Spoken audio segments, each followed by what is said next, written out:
What's up, guys? So we're going to be testing a new build that you can use for like Molten Ruins, you name it.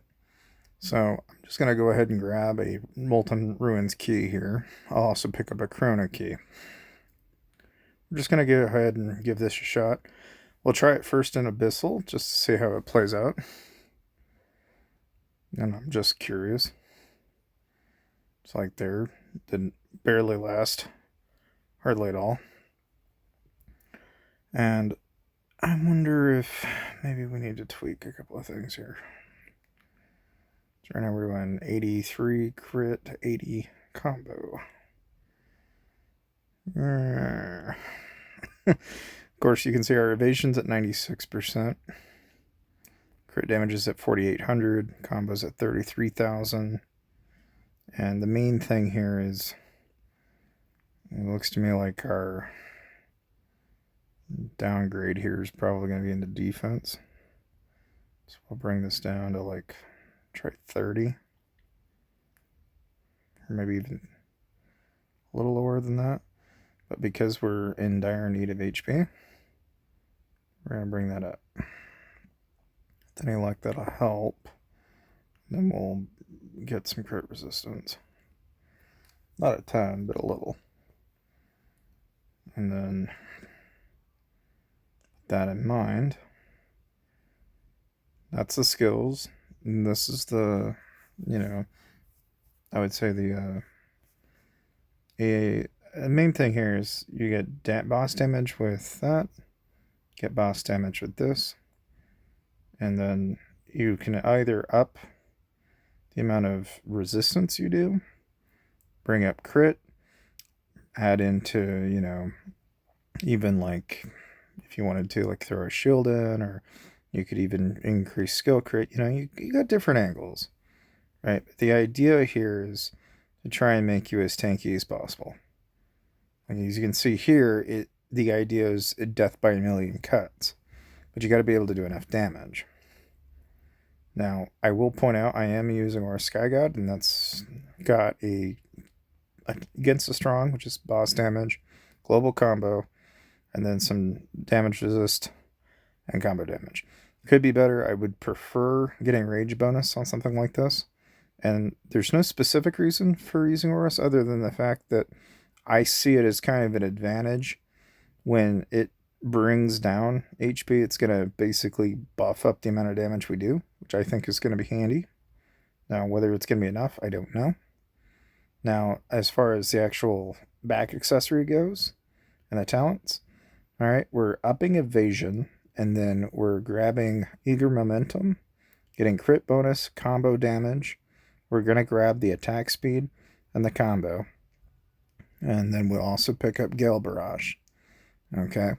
And rather than invest into combo healing, we're actually going to go for attack speed instead. And then in Sork Tree, we grab the energy regen.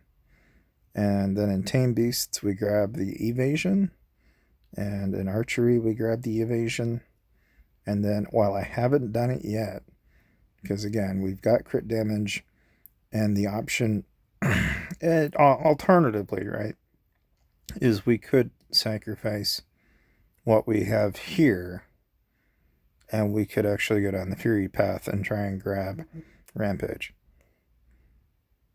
Now, I personally don't know if there's going to be any advantage to evasion in this context, but as far as mounts go, right now I'm just using Pyre Breaker because Pyre Breaker is, base crit rate. And then for survivability, I'm just going to use Castle Cadelabrum, but to be honest with you could use Tear Attack and it would work, if not better.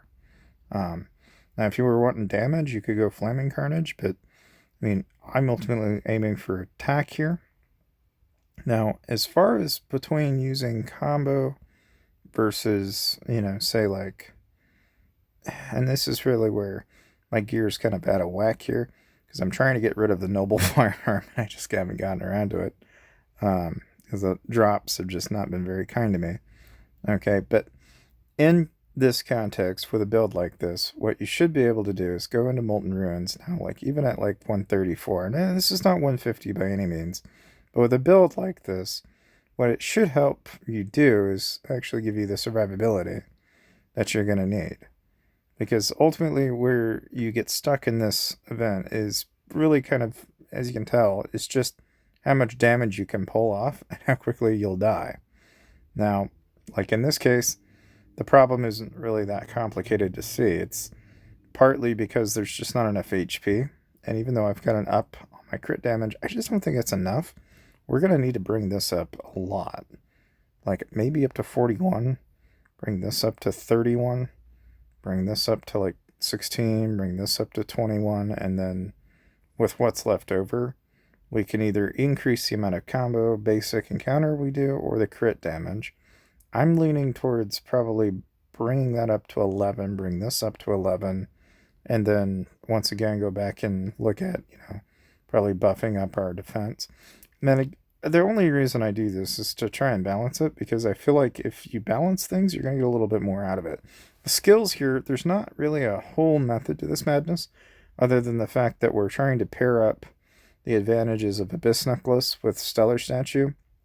And then, because we're using Deer, we're going to go ahead and give them a little bit of a bonus. And then the immunity book, there's not really a whole lot of gain in this, in that it's just going to give you immunity when you drop. Now, you could conceivably use Beast Hide, and I'll show you what happens when you do that. I mean, you could approach it this way. It's just not going to give you a lot of survivability. It makes you do more damage, though, which, I mean, depending on what you're really wanting to get out of this, if you want to kill them faster, that may be a better approach. Again, what I'm looking at here is purely at, see how when I get hit in that one single blow, it's almost like we need to add to our crit resistance and bring our defense down, to be quite honest with you. And that's in the souls. That's like where I'm starting to see where we're kind of falling short of the mark there just a little. Overall, though, you can see that was a noticeable improvement by switching out the book. However, it's still not enough to get through the last round. So in this way, I feel as though, well, and I guess I should mention, I don't even have any of these enabled. Which is kind of funny. As you might imagine, it's a little wacky at the moment. I'm not entirely sure why. But yeah, don't ask me why. I don't have a clue as to why it's wacky. Something is wacky. I don't know why it's wacky, but it's wacky. One thing I can say is I can go up and upgrade a star here, and then, lo and behold, there it is. Why it got wacky there, I don't have a clue. It's been doing that here lately, but I'm running these passives, which, I mean, really, you'd probably be better off, like, picking passives that make more sense. So, like, probably this. And then probably this. Like, those two make more sense in this context. Just because they're all passives. And that's all going to be helpful when fighting bosses because of what they do. Now, that said, with those all in tandem, I would say about the only other thing that we can adjust here is probably can take over and switch to combo. It's going to bring our crit to 70, but our combo to 93, which I think will help. About the only other thing I could say, if anything, right, you could conceivably, instead of using like Pyre Breaker, for example, like if you've got something like, well, obviously, like if you have something like Cheetah Zero, for example, that's handy. Even Round Frog, it would probably not hurt, because the nice thing about Round Frog is that if you start hitting a boss, it'll stun them. Like, I can show you what I mean. So, like, if I was to go and jump into Molten Ruins here, instead of using the other choice item here, that might work out to be a little bit more efficient. And I just don't know how much more efficient that's going to be. Mind you, we did change our combo around here, so I also don't know if we're going to be able to do enough damage. We almost kind of need a combination of higher combo, but you need crit too. But you also need the stun, and that's kind of the nitty-gritty of this. I don't know if it's going to be enough. Could also conceivably make a buff to our clone. But yeah, that might be enough to win. Okay. So yeah, I mean, that's kind of the way to approach Molten Ruins, though, is with something like this, is you're trying to kind of tank it in a way. Now, I will say that for all intensive purposes, but the only other thing that I could probably adjust here would probably be, like, we could bring this up. Just kind of balance it out a little bit. Just give ourselves that little extra chunk of health and get the other resistances, more than anything. Now, with Crossover Showdown in particular,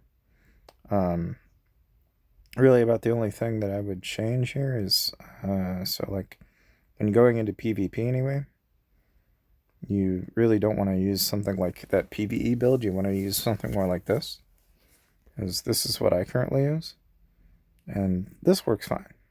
I will point out that I am using a boss damage, but that's only because I like to hit a lot of the clones and stuff in the middle of it. Now, obviously, if you're actually in against PvP, you don't necessarily need the 10% evasion. Like, you would probably benefit from more than anything, really. You're really not in dire need of the evasion so much.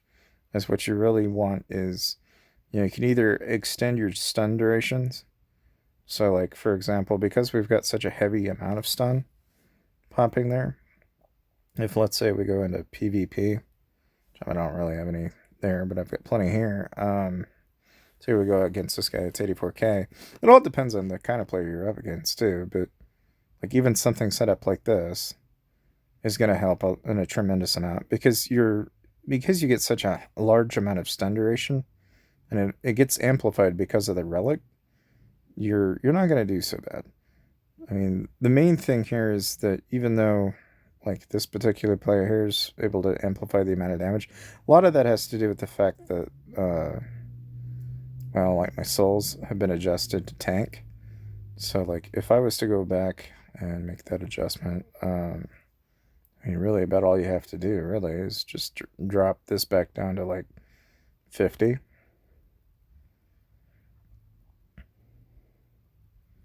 And then the nitty gritty of this is you have to find kind of a balance between the amount of health you have and the amount of HP you have. But what you want to do is bring up Guardian Star. Bring it up to like 30. And so long as it's about even with defense, you can bring up combo and then bring up the, try to keep those even more than anything. Okay, I like to keep these all even, like in a fashion very similar to this, where HP and, in defense, I usually treat defense more like a redheaded stepchild, where I focus more on attack, or try to keep attack centric but HP heavy. It's the way I do it. And then, like in this case, if you got Round Frog, you don't want to probably use it in PvP. You'd be better off using Firebreaker in PvP.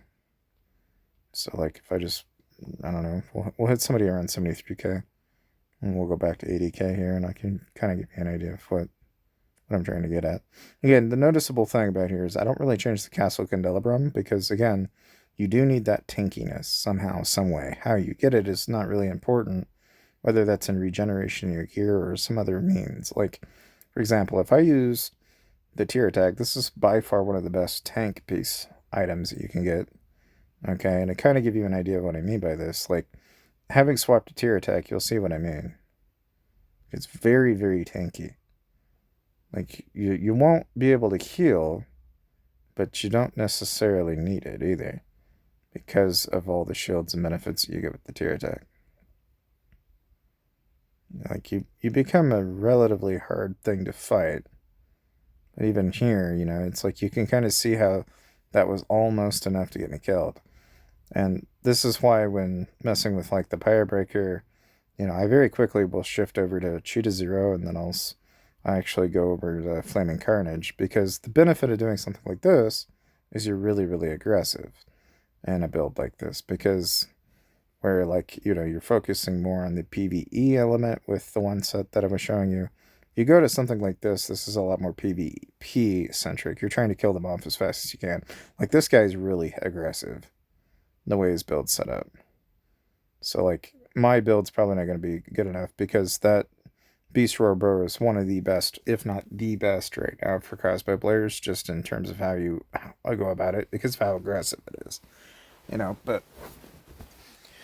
that said, okay, yeah, of course, if you want to save some money, make sure to check the description down below, because you can save money about 5% on your purchases in the game. But even like with Incandescent Bliss going on right now, one of the things that I think is still noteworthy to mention is the fact that, like, Sea of Lanterns, for example, gives you immunity to damage for 2 seconds, and then it gives you a 15% bonus on all of your stats, which, mind you, when you look at like Cheetah Zero, and of course everybody looks at death immunity as though it's really annoying, but 3 seconds of death immunity as opposed to like what you would gain from, say, the Sea of Lanterns, they're obviously not in the same realm. Like, even though you're immune to damage for 2 seconds, you're not immune to death. So it's not exactly a win, but at the same time, your current HP changes to 40% max HP during that damage immunity. So it's not like a huge win W type item. I mean, if anything, the Lantern Scroll, okay, you're going to get 1500% AoE skill damage, 600% current basic, 600% current combo, counter, and so on and so on.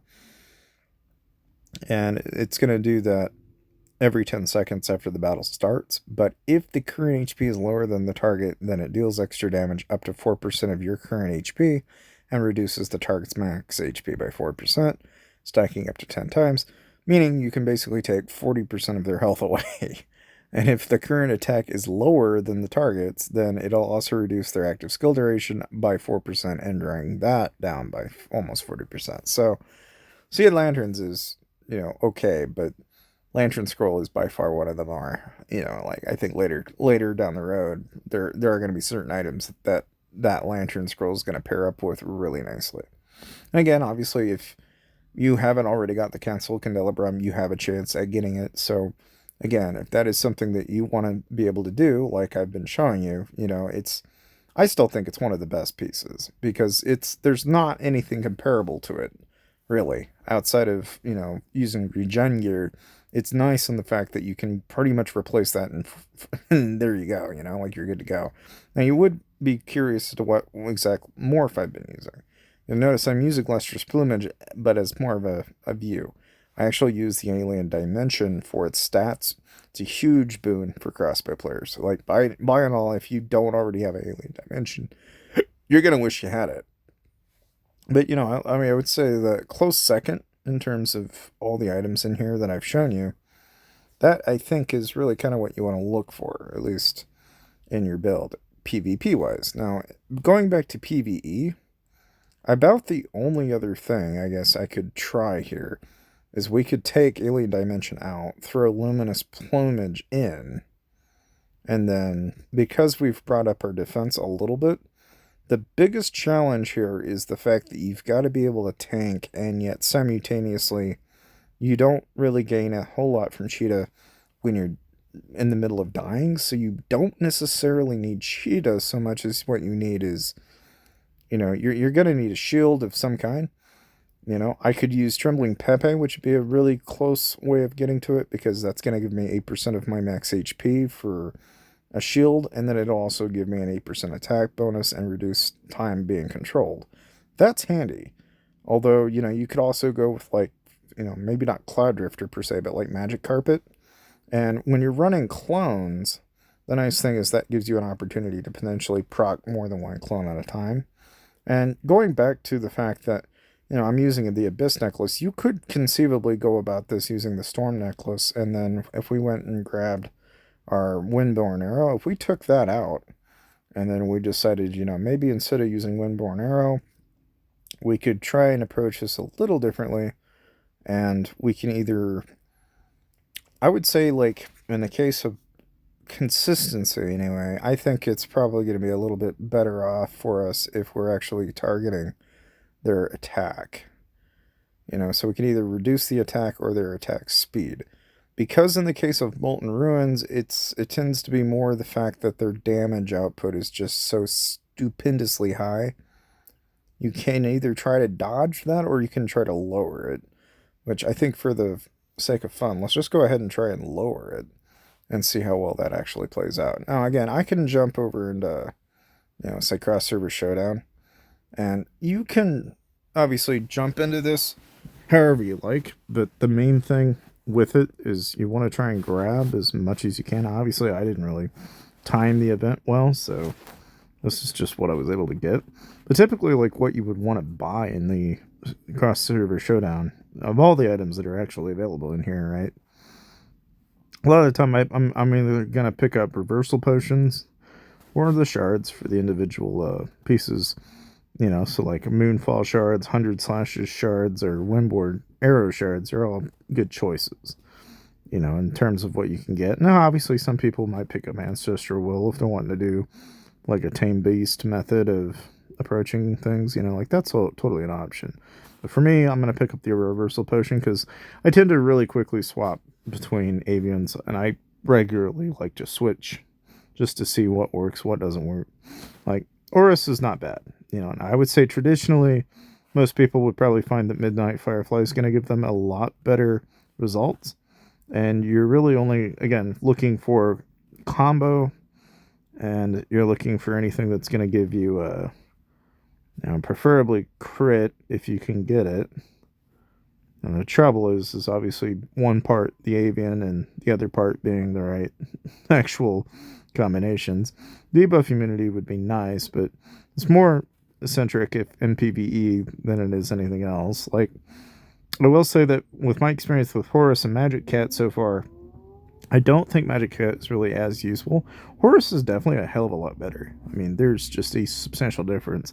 Deities, I wish Deity worked with the Candelabrum, but it doesn't, so it's not as good. Michelle, on the other hand, different story. I feel like Michelle is one of the few avians that I've played with that one's actually handy in the fact that every time you do get hit, you can stun them, which that's handy. But again, I think in the overarching theme of things, right?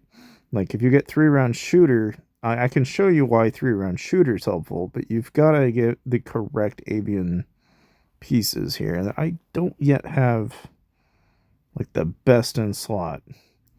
I'm not far off with this one. This one's close, but I'm still kind of struggling to get the correct, what I'd call the correct fixes on the actual avians themselves, which is kind of a frustrating thing. Now, I would say we'll go ahead and let's see if we can run our luck here. I'll see if I can actually, maybe I can, I don't know. We'll see.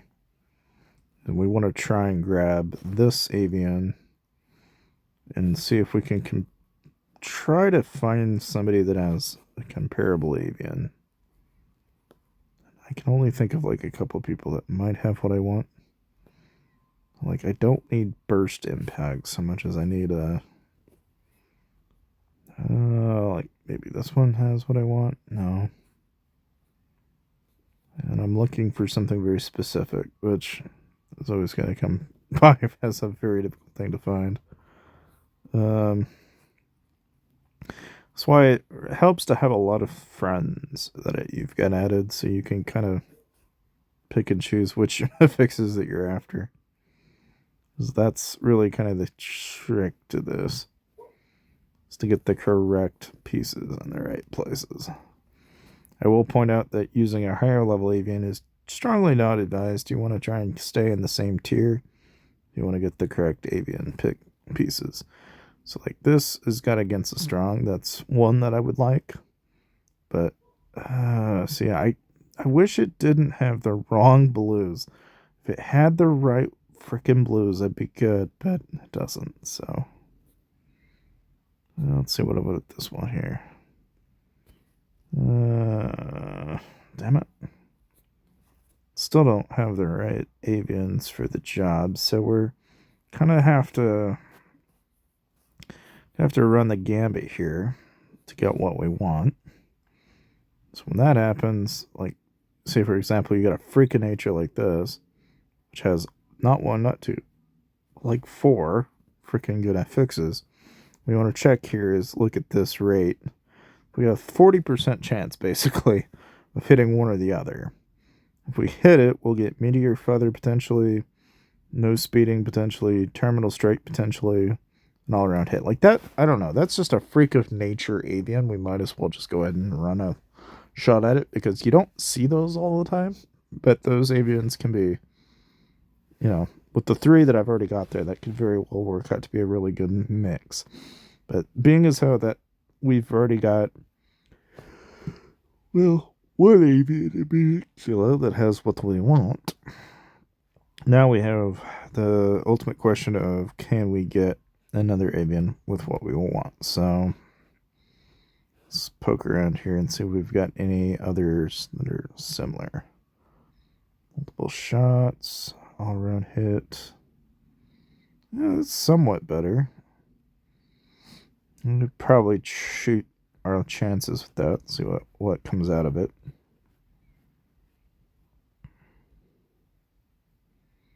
And with this one here, we'll just go ahead and see if we can find another avian that is of somewhat decent quality. The real trick is finding somebody that actually has the correct. So like this one's got 0. It's got almost the right stuff. This one's better than most of the ones we've seen. I think given the choice, I think we'll go ahead and go with that one. And let's check and see here. What do we have left? So we've got this one with Super League, Super Boost, Super Crowd, and Talent. It's only got one really not so good choice here. This one has everything that we would like to have, so we'll go ahead and throw that. And I'll report back and tell you what I get for the results for these, but that's really about all you need in terms of, going around and swatching. Obviously, make sure you're, saving your tokens and getting as much as you can. I mean, right now, about the only thing in here that's really good is the Koi Paper Kite and then Magic Carpet. As you already know, I have strong opinions that this is probably one of the better, as far as the Plume Monarchs are concerned, it's really one of the better choices for archer builds. In any case, thank you guys for watching, and I'll see you guys next time.